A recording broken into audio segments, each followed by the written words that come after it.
Hi friends, ನಿಮ್ಮೆಲ್ಲರಿಗೂ ಕೂಡ ನಿಮ್ಮದೇ ಆಗಿರ್ತಕ್ಕಂಥ ಯೂಟ್ಯೂಬ್ ಚಾನಲ್ ಸ್ಟಡಿ ವಿತ್ ಪರಶುರಾಮ್ಗೆ ಸ್ವಾಗತ ಅಂತ ಹೇಳ್ತಾ, ದ್ವಿತೀಯ PUC ಕನ್ನಡದಲ್ಲಿ ಮಂಡಳಿಯವರು 2025-26ಕ್ಕಾಗಿ ಮಾದರಿ ಪ್ರಶ್ನೆ ಪತ್ರಿಕೆಗಳನ್ನು ಬಿಟ್ಟಿದ್ದಾರೆ. ಇದು ಮೊದಲ ಸೆಟ್ ಮಾದರಿ ಪ್ರಶ್ನೆ ಪತ್ರಿಕೆಯ ಸಂಪೂರ್ಣ ಕೀ ಉತ್ತರ ಆಗಿದೆ. ಓಕೆನಾ?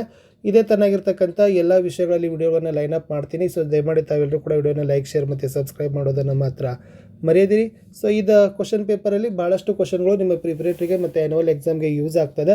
ಮತ್ತು ಇದು ಒಂಥರ ಮೋಸ್ಟ್ ಇಂಪಾರ್ಟೆಂಟ್ ಕ್ವಶನ್ ಅಂತ ತೊಗೊಂಡು ಪ್ರಿಪೇರ್ ಮಾಡಿ ಅಂತ ಹೇಳ್ತಾ ಸೊ ಈ ವಿಡಿಯೋವನ್ನು ಶುರು ಮಾಡ್ತೀನಿ. ಸೊ ಕಮೆಂಟ್ ಪಕ್ಕ ಹೈಪ್ ಇದೆ, ಹೈಪನ್ನು ಒತ್ತಿ. ವಿಭಾಗದಲ್ಲಿ ನೋಡೋಣ. ಸೊ ಫಸ್ಟ್ ಬಹು ಆಯ್ಕೆ ಪ್ರಶ್ನೆಗಳಲ್ಲಿ ಕೊಟ್ಟಿದ್ರು, ರಾವಣನಿಗೆ ಯಾರ ಬಗ್ಗೆ ವೈರಾಗ್ಯ ಮೂಡಿತು ಅಂತ ಕೇಳಿದರು. So Sita is the right answer. ಎರಡನೇ ಪ್ರಶ್ನೆ, ಗುರು ಹೇಗೆ ವರ್ತಿಸಬಾರದು ಅಂತಕ್ಕಂಥ ಪ್ರಶ್ನೆ ಇತ್ತು. ಸೊ ಗುರು ಹೇಗೆ ವರ್ತಿಸಬಾರದು ಅಂದರೆ ಆಪ್ಷನ್ ಇ ಲಘುವಾಗಿ ಅನ್ನೋದು ಉತ್ತರವನ್ನು ಇತ್ತು.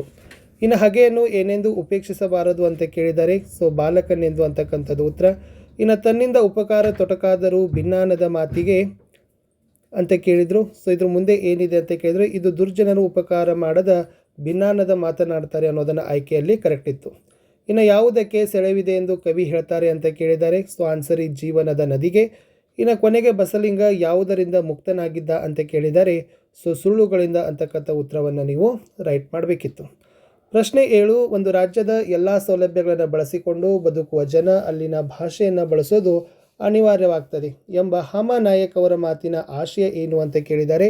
ಹೊರ ರಾಜ್ಯದಿಂದ ಬಂದು ನೆಲೆಸಿದವನು ಇಲ್ಲಿನ ಭಾಷೆ ಕಲಿಯಬೇಕು ಅನ್ನೋದು ರೈಟ್ ಆನ್ಸರ್. ಪ್ರಶ್ನೆ 8, ಕೃಷ್ಣೇಗೌಡರ ಆನೆ ಮೊದಲು ಯಾವ ಮಠದಲ್ಲಿತ್ತು ಅಂತ ಕೇಳಿದರು. ಗೋಳೂರು ಮಠ ಅನ್ನೋದು ಸರಿಯಾದ ಉತ್ತರವನ್ನು ಇತ್ತು. ಇನ್ನು ನಾಗರಾಜ ಕೋವಿ ಹಿಡಿದು ಎಲ್ಲಿ ಕುಳಿತಿದ್ದ ಅಂತ ಕೇಳಿದ್ದಾರೆ. ಸೊ ಶಿಕಾರಿ ಗುಂಡಿಯಲ್ಲಿ ಅಂತಕ್ಕದ್ದನ್ನು ರೈಟ್ ಆನ್ಸರ್ ಮಾಡಬೇಕು. 10ನೇ ಪ್ರಶ್ನೆ ನೋಡಿ, ಇದ್ದಿದ್ದನ್ನು ನಡೆಸ್ಕೊಂಡು ಹೋಗೋದೇ ಕಷ್ಟ ಆಗಿದೆ. ಜನಗಳ ವಿಶ್ವಾಸವನ್ನು ಉಳಿಸ್ಕೊಂಡು ಕುರ್ಚಿನೂ ಉಳ್ಕೊಂಡು ಟರ್ಮ್ ಮುಗಿಸಿದರೆ ಸಾಕಾಗಿದೆ ನನಗೆ ಎಂಬ ಖಾನ್ ಸಾಹೇಬರ ಮಾತಿನ ಮರ್ಮ ಏನು ಅಂತ ಕೇಳಿದರು. ಅಧಿಕಾರ ಉಳಿದರೆ ಸಾಕು ಅಂತಕ್ಕಂಥದ್ದು ಏನಾಗ್ತದಪ್ಪ ಅಂದ್ರೆ ರೈಟ್ ಆನ್ಸರ್ ಆಗ್ತದೆ. ಇನ್ನು ಬಿಟ್ಟ ಸ್ಥಳಗಳಿತ್ತು.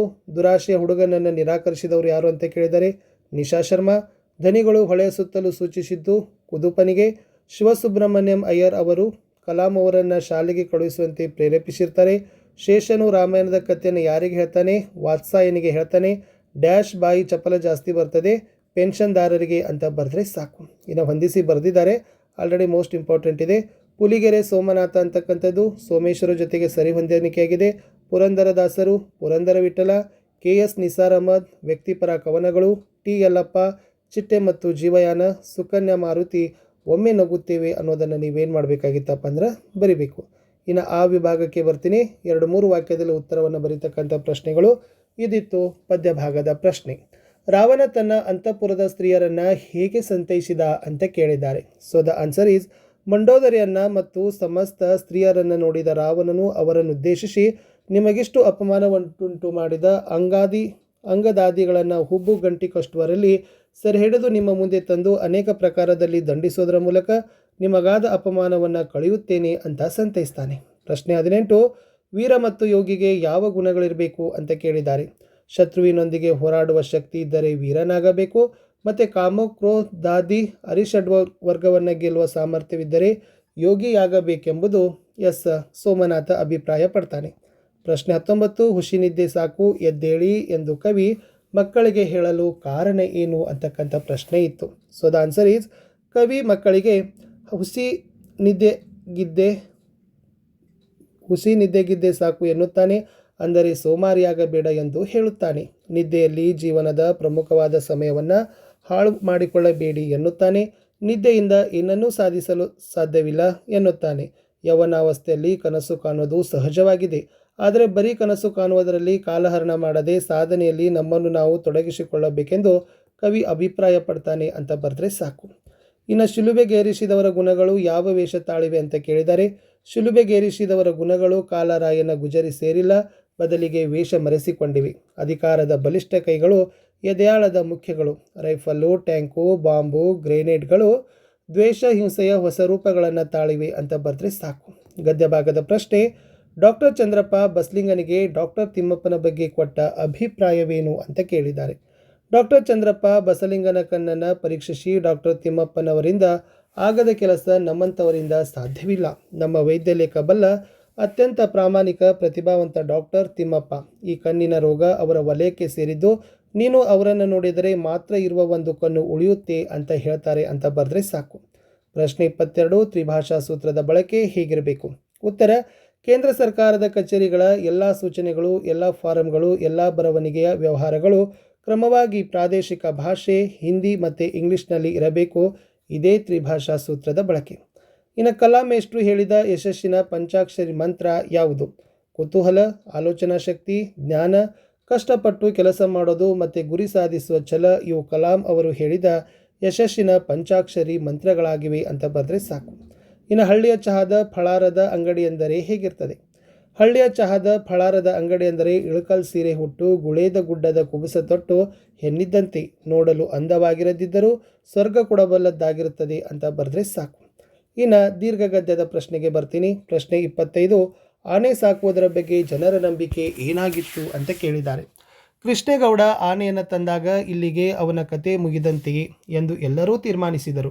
ಆನೆ ಸಾಕುವುದು ಎಂದರೆ ಎಲೆಕ್ಷನ್ಗೆ ನಿಂತ ಹಾಗೆ, ಮನೆ ಮಠ ಎಲ್ಲ ಹಾಳು ಮಾಡಿಕೊಂಡು ಹೆಂಡತಿ ಮಕ್ಕಳ ಬಾಯಿಗೆ ಮಣ್ಣು ಹಾಕುವ ಕ್ಷಿಪ್ರ ಮಾರ್ಗ ಇದೆಂದು ಎಲ್ಲ ಜನರು ದೃಢವಾಗಿ ನಂಬಿದ್ದರು. ಪ್ರಶ್ನೆ 26, ಜಬ್ಬಾರ್ ನಿರೂಪಕರಿಗೆ ಅಂಚೆ ವಿಲೇವಾರಿಯ ಬಗ್ಗೆ ಅಸಡ್ಡೆಯಾಗಿ ಏನು ಹೇಳಿದ? ಉತ್ತರ: ಜಬ್ಬಾರ್ ನಿರೂಪಕರಿಗೆ ಅಂಚೆ ವಿಲೇವಾರಿಯ ಬಗ್ಗೆ 3 ದಿನದಿಂದ ಪೋಸ್ಟ್ ಕೊಟ್ಟಿರಲಿಲ್ಲ. ಯಾವಾಗ ಅಪೇಕ್ಷಿಸಿದರು, ಅಯ್ಯೋ ಯಾವುದೋ ಮದುವೆ ಮನೆ ಕಾಗದ್ ಸಾರ್, ನೀವೇನು ಹೋಗೋದಿಲ್ಲ ಏನಿಲ್ಲ, ಅವನು ಇವತ್ತು ಕೊಟ್ಟರು ಒಂದೇ, ನಾಳೆ ಕೊಟ್ಟರು ಒಂದೇ ಎಂದು ಅಸಡ್ಡೆಯಿಂದ ಹೇಳಿದ. 27, ಹುಚ್ಚು ನಾಯಿಗಳು ಆಸ್ಪತ್ರೆಯಲ್ಲಿ ಹೇಗೆ ವರ್ತಿಸ್ತವೆ ಅಂತ ಪುಟ್ಟಯ್ಯ ಹೇಳ್ತಾನೆ. ಹುಚ್ಚು ನಾಯಿಗಳು ಆಸ್ಪತ್ರೆಯಲ್ಲಿ ಮೇಜು ಕುರ್ಚಿ ಕಾಲಿಗೆಲ್ಲ ಕಚ್ಚುತ್ತವೆ, ಅದಕ್ಕೆ ತಲೆಕಟ್ಟು ಕಂಡಿದ್ದಕ್ಕೆಲ್ಲ ಕಚ್ಚುತ್ತವೆ. ಆನೆ ಚರ್ಮಕ್ಕೆ ಹಲ್ಲು ನಾಟೋದಿಲ್ಲ, ನಿಜ, ಆದರೆ ಹಲ್ಲು ನಾಟಬೇಕೆಂದು ಇಲ್ಲ ತಗೊಳ್ಳಿ. ಅದರ ಮೈಮೇಲೆ ಒಂದು ಸಣ್ಣ ಗೀರು ಗಾಯ ಇದ್ರೂ ಸಾಕು, ಹುಚ್ಚು ನಾಯಿ ಜಲ್ಲು ತಾಗಿದರೆ ಇವತ್ತಲ್ಲ ಇನ್ನೂ 1 ವರ್ಷಕ್ಕಾದರೂ ಹುಚ್ಚು ಬಂದೇ ಬರುತ್ತದೆ ಎಂದು ಪುಟ್ಟಯ್ಯ ಹೇಳಿದ ಅಂತ ಬರೆದ್ರೆ ಸಾಕು. ಇನ್ನು ಅರಣ್ಯ ಇಲಾಖೆಯವರು ನಾಗರಾಜನನ್ನ ಕುರಿತು ಏನೆಂದು ಜಾಹೀರಾತು ನೀಡಿದ್ರು ಅಂತ ಇದೆ. ಆನ್ಸರ್ ಈಸ್: ಮೇಲಾಧಿಕಾರಿಗಳು ಹಾಗೂ ಊರಿನ ಜನರೆಲ್ಲ ನಿನ್ನದೇ ನಿರೀಕ್ಷೆಯಲ್ಲಿದ್ದಾರೆಂದು, ನಿನ್ನ ವಿರುದ್ಧ ಯಾವುದೇ ಕ್ರಮ ಅಥವಾ ಶೋಕಾಸ್ ನೋಟಿಸ್ ಅಥವಾ ತನಿಖೆ ನಡೆಸುವುದಿಲ್ಲವೆಂದು, ಈ ಮನವಿ ನೋಡಿದ ಕೂಡಲೇ ಎಲ್ಲಿದ್ದರೂ ಹಿಂದಿರುಗಿ ಬರತಕ್ಕದ್ದೆಂದು ಜಾಹೀರಾತನ್ನು ಕೊಡ್ತಾರೆ. ಇನ್ನು ಈ ಭಾಗದಲ್ಲಿ ಬರ್ತೀನಿ. ಇದರಲ್ಲಿ ಸಂದರ್ಭ ಇರ್ತದೆ, ಸ್ವಾರಸ್ಯದೊಂದಿಗೆ ಬರೀಬೇಕು. ಆಯ್ಕೆ ಸಂದರ್ಭ ಸ್ವಾರಸ್ಯವನ್ನು ಪ್ರತಿಯೊಂದನ್ನು ಬರೀಬೇಕು. ಆವಾಗಲೇ ನಿಮ್ಗೆ ಏನು ಮಾಡ್ತಾರಪ್ಪ ಅಂದರೆ ಪ್ರತಿಯೊಂದಕ್ಕೂ 1 ಅಂಕ ಕೊಟ್ಟು 3 ಮಾರ್ಕ್ಸ್ ನಿಮಗೆ ಕೊಡ್ತಾರೆ. ಸೊ ಫಸ್ಟ್ ಪದ್ಯ ಭಾಗದಲ್ಲಿತ್ತು ಕಲಿ ಭೀಮನೆ ಮಿಡುಕುಳ್ಳ ಗಂಡ. ಆಯ್ಕೆ ಈ ಮೇಲಿನ ವಾಕ್ಯವನ್ನು ಮಹಾಕವಿ ಕುಮಾರವ್ಯಾಸ ಬರೆದಿರುವ ಕರ್ನಾಟ ಭಾರತ ಕಥಾಮಂಜರಿ ಕಾವ್ಯದ ಒಂದು ಭಾಗವಾದ ಇನ್ನೂ ಹುಟ್ಟದೇ ಇರಲಿ ನಾರ್ಯರೆನ್ನವಲು ಎಂಬ ಕಾವ್ಯ ಭಾಗದಿಂದ ಆಯ್ದುಕೊಂಡಿದ್ದಾರೆ. ಸಂದರ್ಭ: ದ್ರೌಪದಿ ಈ ಮಾತನ್ನು ತನ್ನ ಮನದಲ್ಲಿ ಹೇಳಿಕೊಳ್ತಾಳೆ. ಕೀಚಕನಿಂದ ಉಂಟಾಗಿರುವ ಉಪಟಳವನ್ನು ನಿವಾರಿಸಲು ತನ್ನ 5 ಜನಪತಿಯರಲ್ಲಿ ಭೀಮನನ್ನು ಬಿಟ್ಟು ಉಳಿದವರು 4 ಸಾಧ್ಯವಿಲ್ಲ ಎಂದು ದ್ರೌಪದಿ ಭಾವಿಸ್ತಾಳೆ. ಸ್ವಾರಸ್ಯ: ದ್ರೌಪದಿ ಈ ಮಾತನ್ನು ತನ್ನ ಮನದಲ್ಲಿ ಹೇಳಿಕೊಳ್ತಾಳೆ. ಕಲಿ ಭೀಮನೇ ಸ್ವಾಭಿಮಾನಿ, ಕೆಚ್ಚು ಪೌರುಷವುಳ್ಳವ, ಇವನು ಮಾತ್ರ ತನ್ನನ್ನು ಕೀಚಕ ಸಮರ್ಥನೆಂದ ದ್ರೌಪದಿ ಉಪಟಳದಿಂದ ಪಾರು ಮಾಡಲು ನಿರ್ಧರಿಸ್ತಾಳೆ. ಅವಾಗ ಏನಾಗ್ತದಪ್ಪ ಅಂದರೆ ಕಲಿ ಭೀಮನೇ ಮಿಡುಕುಳ್ಳ ಗಂಡನು, ಭೀಮನ ಬಗ್ಗೆ ಈ ದ್ರೌಪದಿಗಿರುವ ನಂಬಿಕೆ ಈ ವಾಕ್ಯದಲ್ಲಿ ವ್ಯಕ್ತ ಆಗಿದೆ. ಇನ್ನು ಬಂಗಾರ ನನಗೆ ಸ್ಥಿರವಲ್ಲ ಅಂತ ಕೇಳಿದ್ದಾರೆ. ಸೊ ನಿಮಗೆ ಗೊತ್ತಿಲ್ಲ, ಇದು ಹಬ್ಬಲಿ ಅವರ ರಸಬಳ್ಳಿ ಹಲಸಂಗಿ ಗೆಳೆಯರು ಬರೆದಿರ್ತಕ್ಕಂಥ ಒಂದು ಜನಪದ ತ್ರಿಪದಿಗಳ ವಾಕ್ಯ ಇದೆ. ಸಂದರ್ಭ: ಜನಪದರು ಈ ತ್ರಿಪದಿಯಲ್ಲಿ ಸಿರಿತನದ ಗರ್ವದಲ್ಲಿ ಮೆರೆಯುವವರಿಗೆ ಮತ್ತು ಸಿರಿ ಸಂಪತ್ತು ಶಾಶ್ವತವಲ್ಲ, ಅವುಗಳನ್ನು ನೆಚ್ಚಿ ಬದುಕಿ ಸಾಗಿಸುವವರಿಗೆ ಬುದ್ಧಿವಾದವನ್ನು ಹೇಳಿದ್ದಾರೆ ಅಂತ ಬರೆದ್ರೆ ಸಾಕು. ಸ್ವಾರಸ್ಯ ಕೂಡ ಇದೆ, ಸ್ವಲ್ಪ ಪಾಸ್ ಮಾಡಿ ನೋಡ್ಕೊಡ್ರಿ. ಇನ್ನು ಮುಂದಿನ ವಾಕ್ಯ: ಇನ್ನೊಂದು ಸೇರ್ಪಡೆ ಆ ಲೀಲಾ ಮಾತ್ರನಿಗೆ ಅಂತ ಇತ್ತು. ಸೊ ಇದು ಶ್ರೀಮತಿ ಲಲಿತಾ ಸಿದ್ದಬಸವಯ್ಯ ಅವರು ಬರೆದಿರುವ ಒಂದು ಹೂ ಹೆಚ್ಚಿಗೆ ಇಡುತ್ತೀನಿ ಎಂಬ ಪದ್ಯಪಾಠದ ವಾಕ್ಯ ಇದೆ. ಸಂದರ್ಭ: ಇನ್ನಷ್ಟು ಹೊತ್ತು ಮುದುಕನ ಜೊತೆಗೆ ತಾನು ಮಾತನಾಡಬೇಕು ಎಂಬ ಬಯಕೆಯನ್ನು ಮುದುಕಿ ತನ್ನ ಊರಿನ ಆರಾಧ್ಯ ದೈವ ಗುಡ್ಡೆ ಮಲ್ಲಪ್ಪನಿಗೆ ಪ್ರಾರ್ಥಿಸೋ ಸಂದರ್ಭದಲ್ಲಿ ಕವಿಯಿತ್ರಿ ಈ ಮಾತನ್ನು ಹೇಳ್ತಾರೆ ಅಂತ ಬರೆದ್ರೆ ಸಾಕು. ದೀರ್ಘಗದ್ದದ ವಾಕ್ಯ: ಈ ಮುಟ್ಟುವಿಕೆ ನಾನು ಊಹಿಸದೇ ಇದ್ದುದನ್ನು ಮಾಡಿದೆ ಅಂತ ಕೇಳಿದರೆ, ಇದು ಪ್ರಸ್ತುತ ವಾಕ್ಯವನ್ನು ಪಿ ಲಂಕೇಶ ಬರೆದಿರುವ ಸಮಗ್ರ ಕಥೆಗಳು ಎಂಬ ಕೃತಿಯಿಂದ ಆಯ್ದ ಮುಟ್ಟಿಸಿಕೊಂಡವನು ಎಂಬ ಕಥೆಯಿಂದ ಗದ್ಯಪಾಠದ ವಾಕ್ಯ. ಸೊ ಸಂದರ್ಭ ಏನಿದೆ ನೋಡಿ, ಡಾಕ್ಟರ್ ತಿಮ್ಮಪ್ಪನನ್ನು ಬಸಲಿಂಗನು ಮುಟ್ಟಿ ಕಣ್ಣಿನ ಆಪರೇಷನ್ ಮಾಡಿದ್ದ. ಆ ಕಾರಣವಾಗಿ ಬಸಲಿಂಗನಿಗೆ ಡಾಕ್ಟರ್ ತಿಮ್ಮಪ್ಪನವರ ಬಗ್ಗೆ ಅಸ್ಪೃಶ್ಯತಾ ಮನೋಭಾವನೆ ಉಂಟಾದಾಗ ಈ ಮಾತನ್ನು ಡಾಕ್ಟರ್ ತಿಮ್ಮಪ್ಪ ತನ್ನಲ್ಲಿಯೇ ಹೇಳಿಕೊಳ್ತಾನೆ ಅಂತ ಬರೆದ್ರೆ ಸಾಕು. ಸೊ ಇದು ಕೂಡ ಸ್ವಲ್ಪ ಸ್ವಾರಸ್ಯವನ್ನು ನೋಡ್ಕೊಡ್ರಿ. ಮುಂದಿನ ವಾಕ್ಯ: ಈ ಅದೃಷ್ಟ ನಿನಗೂ ಇತ್ತಲ್ಲೇ ಅಂತ ಕೇಳಿದ್ದಾರೆ. ಇದು ನೇಮಿಚಂದ್ರ ಬರೆದ ಆಯ್ಕೆ ಇದೆ ನಮ್ಮ ಕೈಯಲ್ಲಿ ಎಂಬ ಗದ್ಯಪಾಠದ ವಾಕ್ಯ. ಏನು ಸಂದರ್ಭ ಅಂದ್ರೆ ಸೀತಾ ತನ್ನ ಜೀವನವನ್ನು ಸರಿಯಾಗಿ ನಿಭಾಯಿಸಿಕೊಳ್ಳಲು ಆಗದೆ ತನ್ನ ತೊಂದರೆಗಳನ್ನು ಹೇಳಿಕೊಳ್ಳಲು ಬಂದಾಗ ನೇಮಿಚಂದ್ರ ಈ ಮಾತನ್ನು ಹೇಳ್ತಾನೆ ಅನ್ನೋದು ನೀವು ಇಂಪಾರ್ಟೆಂಟಾಗಿ ಬರಿಬೇಕು. ಇನ್ನು ಕಬ್ಬಮಂ ಕಂಡಲೆ ಕಚ್ಚಳಿ ಅನಿತ್ತರ್ ಅಂತ ಇದೆ. ಸೊ ಇದು ಕೂಡ ಮುದ್ದನ ಬರೆದ ತಿರುಳನ್ನಡದ ಬೆಳ್ಳುಡಿ ಎಂಬ ಗದ್ಯ ಭಾಗದಿಂದ ಆರಿಸಿಕೊಂಡಿದ್ದಾರೆ. ಸೊ ಈ ಮಾತನ್ನು ಏನಪ್ಪ ಅಂದ್ರೆ ಮನೋರಮೆ ಮುದ್ದಣ್ಣನಿಗೆ ಹೇಳ್ತಾಳೆ ಅಂತಕ್ಕಂಥದ್ದಿದೆ. ಸ್ವಾರಸ್ಯ ಕೂಡ ಇಂಪಾರ್ಟೆಂಟ್ ಇತ್ತು. ಇನ್ನು ದೀರ್ಘ ಗದ್ಯದಲ್ಲಿ ನೋಡೋದಾದರೆ ಸೊ ಡ್ರೈವರನ್ನು ಎತ್ತಾಗಿ ಹೋದ ಇಲ್ಲೇ ಇದ್ದಾನಲ್ಲ ಅಂತ ಇದೆ. ಸೊ ಇದು ಶಿವೇಗೌಡರ ಸ್ವಾಮಿನಲ್ಲಿ ರಾತ್ರಿ ಕಳ್ಳನಾಟ ಇಳಿಸಲು ವೇದಾಯುಧ ಬಂದಿರ್ತಾನೆ. ಆನೆ ಲಾರಿಯನ್ನು ಉಳಿಸಿದ್ದರಿಂದ ಲಾರಿ ಜಾಗ್ ಬಿದ್ದು ಡ್ರೈವರ್ ಸಾವನ್ನಪ್ತಾನೆ. ಆ ಸಂದರ್ಭದಲ್ಲಿ ಲಾರಿ ಬಿದ್ದಿರೋದನ್ನು ನೋಡಿ ಕ್ಲೀನರ್ ನಾಯರ್ ಗೊನಗುತ್ತಾ ಈ ಮೇಲಿನ ಮಾತನ್ನು ಹೇಳ್ತಾನೆ. ಸೊ ಸ್ವಾರಸ್ಯ ಕೂಡ ಇತ್ತು, ಪಾಸ್ ಮಾಡ್ಕೊಳ್ರಿ. ಇನ್ನು ನೆಕ್ಸ್ಟ್ ಇತ್ತು ಮುನ್ಸಿಪಲ್ ಪ್ರೆಸಿಡೆಂಟಾಗಿ ಊರನ್ನು ಸ್ವಚ್ಛವಾಗಿಡೋದು ನಮ್ಮ ಕರ್ತವ್ಯ. ಇದು ಕೂಡ ಕೃಷ್ಣೇಗೌಡನ ಆನೆ ಎಂಬ ದೀರ್ಘ ಗದ್ಯದ ಒಂದು ವಾಕ್ಯ. ಈ ಮಾತು ನಿರೂಪಕ ಖಾನ್ ಸಾಹೇಬರಿಗೆ ಹೇಳ್ತಾನೆ ಅನ್ನೋದು ನಿಮಗೆ ಗೊತ್ತಿರಲಿ. ಇನ್ನು ಮುಂದಿನ ಸಂದರ್ಭಕ್ಕೆ ಬರ್ತೀನಿ ಫ್ರೆಂಡ್ಸ್. ಮುಂದಿನ ಸಂದರ್ಭ ಯಾವುದಿದೆ ಅಂತಂದರೆ ಅದು ಬಂದುಬಿಟ್ಟು 5-6 ವಾಕ್ಯಗಳ ಉತ್ತರವನ್ನು ಬರಬೇಕು, 4 ಅಂಕದ್ದು. ಇದು ಮೋಸ್ಟ್ ಇಂಪಾರ್ಟೆಂಟ್ ಇದೆ. ಪ್ರಮದವನದಲ್ಲಿ ರಾವಣ ಸೀತೆ ನಡುವಿನ ನಡೆದ ಸಂಭಾಷಣೆಯನ್ನು ವಿವರಿಸಿರಿ ಅಂತ ಕೇಳಿದ್ದಾರೆ. ಸೊ ನಿಮ್ಮ ಪರೀಕ್ಷೆಗೆ ಬರ್ತಕ್ಕಂಥ ಒಂದು ಮೋಸ್ಟ್ ಇಂಪಾರ್ಟೆಂಟ್ ಪ್ರಶ್ನೆನೇ ಆಗಿದೆ. ಓಕೆನಾ. ಇನ್ನು ಮುಂದಿನ ಪ್ರಶ್ನೆ ಇದೆ, ಮಂಗಳಲಿಂಗದ ಮಹತ್ವವನ್ನು ಹೇಗೆ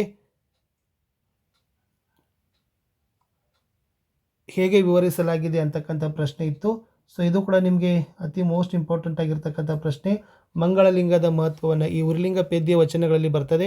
ಅದನ್ನು ಕೂಡ ನೀವೇನು ಮಾಡಿರಿ, ಚೆನ್ನಾಗಿ ಅದನ್ನು ವಚನಗಳ ಆಶಯದಿಂದ 1 ಅಂಕದ ಪ್ರಶ್ನೆ ಮಾತ್ರ ಬಂದೇ ಬರ್ತದೆ. ಇನ್ನು ನಗರ ಜೀವನದ ಯಾಂತ್ರಿಕ ವಿವರಗಳು ಕವಿತೆಯಲ್ಲಿ ಹೇಗೆ ಚಿತ್ರಣಗೊಂಡಿದ್ದಾವೆ ಅಂತಕ್ಕಂಥ ಪ್ರಶ್ನೆ ಇತ್ತು. ಓಕೆನಾ. ಇಷ್ಟು ಗದ್ಯ ಭಾಗದ ಪ್ರಶ್ನೆ ಇತ್ತು. ಪದ್ಯ ಆಯಿತು, ಗದ್ಯ ಆಯಿತು. ಒಂದು ಪದ್ಯ ಭಾಗ ಕೊಟ್ಟಿದ್ದಾರೆ. ಓಕೆನಾ. ಈ ಪದ್ಯ ಭಾಗದಲ್ಲಿನ ಓದ್ಕೊಂಡು ಕೆಳಗಿನ ಪ್ರಶ್ನೆಗೆ ಉತ್ತರವನ್ನು ಬರಬೇಕು. ನೋಡಿ ಇಲ್ಲೇನಿದೆ, ಮಂದೆ ಗಳಿಸಿದ ಪಾಪಿ ಯಾರು? ದುರ್ಯೋಧನ. ದ್ರೌಪದಿಯನ್ನು ಅರಣ್ಯವಾಸದಲ್ಲಿ ಎಳೆದವನು ಯಾರು? ಸೈಂಧವ. ದ್ರೌಪದಿ ಅನುಭವಿಸಿದ 3 ಅವಮಾನದ ಪ್ರಸಂಗಗಳನ್ನು ಕೇಳಿದರು, ಅದು ಕೂಡ ಇಲ್ಲಿ ಕೊಟ್ಟಿದ್ದಾರೆ. ಇನ್ನು ಗದ್ಯ ಭಾಗದಲ್ಲಿ ನೋಡೋದಾದರೆ ಸಿಂಹಬಾಲದ ಕೋತಿಗಳು ಮತ್ತು ಹಾಡು ಹಕ್ಕುಗಳಿಗಾದ ಅನಾನುಕೂಲಗಳಾದವು ಅಂತಕ್ಕಂಥ ಒಂದು ಪ್ರಶ್ನೆ ಇತ್ತು, ಅದು ಕೂಡ ಇಂಪಾರ್ಟೆಂಟ್. ಇನ್ನು ಧನಿ ಮತ್ತು ಹೊಳೆಯ ನಡುವಿನ ಸಮರವನ್ನು ಚಿತ್ರಿಸಿರಿ ಅಂತಕ್ಕಂಥದ್ದು ನಿಮಗೆ ಗದ್ಯ ಭಾಗದ ಒಂದು ಪ್ರಶ್ನೆ ಇತ್ತು. ಓಕೆನಾ.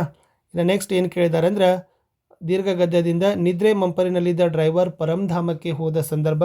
ಸೊ ಭಾಳ ಸರಿ ಈ ಕ್ವಶನ್ ಏನು ಮಾಡೋದಾರಪ್ಪ ಅಂದ್ರೆ ರಿಪೀಟ್ ಮಾಡಿದ್ದಾರೆ, ಅದನ್ನು ಕೂಡ ಚೆನ್ನಾಗಿ ನೋಡ್ಕೊಡ್ರಿ. ಇನ್ನು ವೇಲಾಯುಧನ ಹೆಂಡತಿಗೆ ಆನೆಯ ಬಗ್ಗೆ ಸವತಿ ವಾತ್ಸರ್ಯ ಮೂಡಲು ಕಾರಣಗಳೇನು ಅಂತಕ್ಕಂಥ ಪ್ರಶ್ನೆ ಇತ್ತು. ಇನ್ನೆಲ್ಲ 4 ಅಂಕದ ಇತ್ತು. ಇನ್ನು ಸ್ವಲ್ಪ ಗ್ರಾಮರ್ಗೆ ಬರೋಣ. ಸೊ ನೋಡಿ, ನಾನಾರ್ಥ ಬರಿಬೇಕು. ತೊರೆ ಅಂದರೆ ತ್ಯಜಿಸು ಅಥವಾ ನದಿ, ಗುರು ಅಂದರೆ ಗ್ರಹ 2 ಮಾತ್ರೆ, ಶಿಕ್ಷಕ ಅಂತೀವಿ, ದೊಡ್ಡದು ಅಂತೀವಿ, ವಾರದ ಹೆಸರು, ಕಲಿ ಅಂದರೆ ಶೂರ, ಒಂದು ಯುಗ, ಕೊಳೆ. ಗುಣವಾಚಕ ಬರಿಬೇಕು.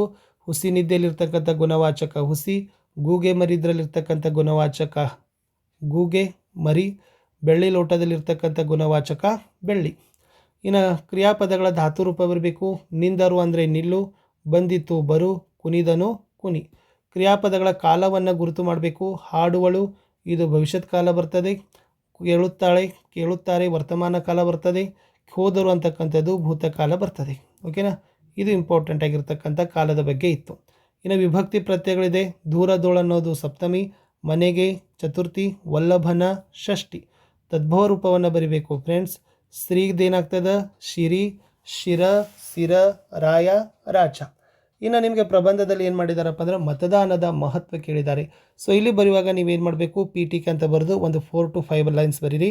ವಿಷಯದ ವಿವರಣೆ ಅಂತ ಬರೆದು ಒಂದು 2 ಪ್ಯಾರಾಗ್ರಾಫಲ್ಲಿ ಒಂದು 10 ಸಾಲು ಬರೀರಿ. ಲಾಸ್ಟ್ ಏನು ಹಾಕ್ರಿಪ್ಪ ಅಂತಂದ್ರೆ ಒಂದು ಉಪಸಂಹಾರವನ್ನು ಬರೀರಿ. ಅವಾಗ ನಿಮಗೆ ಏನಾಗ್ತದಪ್ಪ ಅಂದ್ರೆ ಅಂಕಗಳನ್ನು ಕೊಡ್ತಾರೆ. ಇದು ಭಾಳಷ್ಟು ದೊಡ್ಡದಿತ್ತು. ಮತದಾನ ಕೇಳಿದ್ದಾರೆ, ಮತದಾನದ ಮಹತ್ವ. ಸೊ ಲಾಸ್ಟ್ ನಿಮ್ಗೆ ಏನು ಮಾಡಿದ್ದಾರಪ್ಪ ಅಂದರೆ ಉಪಸಂಹಾರವನ್ನು ಕೊಟ್ಟು ಈ ಪ್ರಬಂಧವನ್ನು ಮುಗಿಸಿದ್ದಾರೆ. ಓಕೆನಾ. ಸೊ ಇನ್ನೊಂದಿತ್ತು ಕ್ರೀಡೆ ಮತ್ತು ನಮ್ಮ ಆರೋಗ್ಯ ಅಂತ ಇದೆ. ಸೊ ಆಲ್ಮೋಸ್ಟ್ ಪುಸ್ತಕಗಳ ಮಹತ್ವ, ಕ್ರೀಡೆ, ಆರೋಗ್ಯ, ಇದೇ ಪ್ರಶ್ನೆಗಳು, ಹವ್ಯಾಸಗಳು ಪ್ರಶ್ನೆಗಳು ಬರ್ತಾ ಇದ್ದಾವೆ. ಸೊ ಇದನ್ನು ನೀವು ನಾಳೆ ಚೆನ್ನಾಗಿ ನೋಡ್ಕೊಂಡು ಹೋಗಿ. ಓಕೆನಾ. ಸೊ ಇದು ನಿಮಗೆ ಒಳ್ಳೆಯ ಅಂಕಗಳನ್ನು ತಂದು ಕೊಡ್ತಾ ಇದೆ. ಇದು ಕ್ರೀಡೆಗಳ ಮೌಲ್ಯ ಇತ್ತು. ಇನ್ನು ನೆಕ್ಸ್ಟ್ ಏನಿದೆಪ್ಪ ಅಂತಂದರೆ ಒಂದು ಪತ್ರಕ್ಕೆ ಬರ್ತೀನಿ. ಸೊ ಪತ್ರ ಏನಿದೆ ನೋಡಿ, ಕನ್ನಡ ರಾಜ್ಯೋತ್ಸವದ ಕುರಿತು ಇದು ವೈಯಕ್ತಿಕ ಪತ್ರ ಇತ್ತು. ಸೊ ವೈಯಕ್ತಿಕ ಪತ್ರ ಏನೂ ಬೇಡ. ಇನ್ನು ಮನವಿ ಪತ್ರ ನೋಡೋಣ. ಏನಿದೆ ನೋಡಿ, ನೀವು ಮಲ್ಲಿಕಾರ್ಜುನ, ಮನೆ ಸಂಖ್ಯೆ 34, ದ ರಾ ಬೇಂದ್ರೆ ರಸ್ತೆ, ಸಾಧನಕೇರಿ, ಧಾರವಾಡ. ನೀವು ಭಾವಿಸಿ ರಸ್ತೆ ದುರಸ್ತಿ ಮಾಡಿಕೊಡುವಂತೆ ಜಿಲ್ಲಾಧಿಕಾರಿಗೆ ಮನವಿ ಪತ್ರ ಬರೀರಿ ಅಂತ ಕೇಳಿದರು. ಸೊ ನಾಳೆ ಎಕ್ಸಾಮ್ ಡೇಟೇ ಬರೀರಿ. ಸೊ ನಾಳೆ ಎಷ್ಟದಪ್ಪ ಅಂದರೆ 7/1/2026 ಅಂತ ಬರೀತೀರಿ. ಸೊ ಇಂದ ಬರಿಬೇಕು. ಆಲ್ರೆಡಿ ಮೇಲೆ ಕೊಟ್ಟಿದ್ದಾರೆ. ಮಲ್ಲಿಕಾ ಅಥವಾ ಮಲ್ಲಿಕಾರ್ಜುನ ಬರೀರಿ. ಮನೆ ಸಂಖ್ಯೆ 34, ದ.ರಾ ಬೇಂದ್ರೆ ರಸ್ತೆ, ಸಾಧನಕೇರಿ, ಧಾರವಾಡ. ಸೊ ಇಂದ ಹಾಕಿದ್ರಿ. ಇವರಿಗೆ ಯಾರಿಗೆ? ಮಾನ್ಯ ಜಿಲ್ಲಾಧಿಕಾರಿಗಳು, ಜಿಲ್ಲಾಧಿಕಾರಿಗಳ ಕಚೇರಿ, ಧಾರವಾಡ ಬರೀತೀರಿ. ಮಾನ್ಯರೇ, ರಸ್ತೆ ದುರಸ್ತಿ ಮಾಡಿಕೊಡುವ ಕುರಿತು. ಆವಾಗ ಸೊ ಸಾಧನಕೇರಿ ಅಂತಕ್ಕಂಥ ನಾನು ನಿವಾಸಿದ್ದೀನಿ. ಇಲ್ಲಿ ರಸ್ತೆಯಲ್ಲಿ ಭಾಳಷ್ಟು ತಗ್ಗುಗಳಿದ್ದಾವೆ, ಭಾಳಷ್ಟು ರೀತಿಯಾಗಿರ್ತಕ್ಕಂಥ ಸಮಸ್ಯೆ ಆಗ್ತಾ ಇದೆ, ಕೂಡಲೇ ಸರಿಪಡಿಸುವಂತೆ ಅಂತ ಒಂದು ಮನವಿ ಅಂತ ಬರೆದು ಲಾಸ್ಟ್ ವಂದನೆಗಳಿಗಂತೆಗೆ ಹಾಕ್ರಿ. ತಮ್ಮ ವಿಶ್ವಾಸಿ. ಸೊ ನೀವೇನು ಬರ್ಬೋದು? ಮಲ್ಲಿಕಾ ಅಥವಾ ಮಲ್ಲಿಕಾರ್ಜುನ್ ಅಂತ ಬರೆದ್ರೆ ಆನ್ಸರ್ ಕಂಪ್ಲೀಟ್ ಆಗ್ತದೆ. ಇಷ್ಟಿತ್ತು ಈ ವಿಡಿಯೋದಲ್ಲಿ ಅಂತ ಹೇಳ್ತಾ ವಿಡಿಯೋನ ಲೈಕ್, ಶೇರ್ ಮತ್ತು ಸಬ್ಸ್ಕ್ರೈಬ್ ಮಾಡೋದನ್ನು ಮಾತ್ರ ಮರೆಯದಿರಿ. ನಾನು ಸಿಗ್ತೀನಿ ಹೊಸ ವಿಡಿಯೋದಲ್ಲಿ. ಅಂಟಿಲ್ ಟೇಕ್ ಕೇರ್, ಬಾಯ್.